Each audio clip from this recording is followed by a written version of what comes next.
Gen Z 1997 पासून तर 2012 या काळात जर जन्म झालाय म्हणजे आपण जेनजी आहोत. पण सध्या आम्हा जेनजींकडे अशा पद्धतीने बघितलं जातं जसे की आम्ही दुसऱ्या ग्रहावरून आलेले एलियनच. मोक्कार आळशी, ध्येय नाही, करिअरचा विचार नाही, चिडचिडे, बडबडे, बालिश असं काय काय नाही ते आमच्याबद्दल बोललं जातं. पण जरा थांबा, असं अजिबातच नाहीये. जेनजी वेगळे वागतात, आळस दाखवतात, कुणाचंच ऐकत नाही, त्यांना नोकरी करू वाटत नाही, ब्ला ब्ला ब्ला.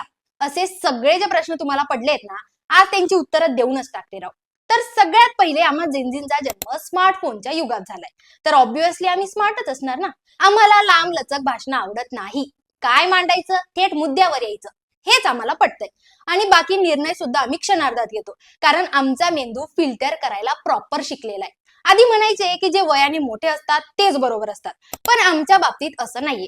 तू बरोबर आहेस की चुकीचा, तू मोठा आहेस की लहान, सगळं उडत गेलं. आम्हाला थेट पुरावे हवे असतात. आम्ही प्रॅक्टिकली जगतो याचा अर्थ आम्ही इमोशनल नाहीत का? तर असं अजिबात नाहीये. आम्ही इमोशनली अवेअर आहोत आणि त्यासोबतच प्रॅक्टिकल डिसिजन सुद्धा आम्ही घेत असतो. फक्त वेड्यासारखं प्रेमात अडकायचं आणि उगाच काय ते डोक्याला ताण करून घ्यायचा, हे आम्हाला जमत नाही. आम्ही आळशी नाही, आम्ही योग्य निर्णय घेण्यासाठी वेळ घेत असतो. आमच्या डोक्यात सतत नवनवीन विचार सुरू असतात. आम्ही ध्येय वेडे आहोतच, पण आमचं ध्येय तुमच्यासारखं नोकरी करणं अजिबात नाहीये.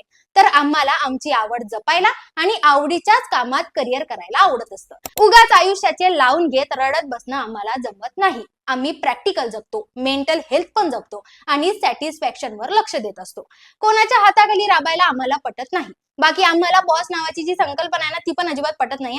बॉस असशील तर तुझ्या घरचा, असे हे जेनजी असतात. आम्हा जेनजींना ढोंग, दिखावा, बनावट या गोष्टींची थेट अलर्जीच आहे. आम्ही फटकं नाही, स्पष्ट आणि परखड बोलतो. आणि हो, जेनझी वाया गेलेली पिढी अजिबातच नाही, हे लक्षात घ्या.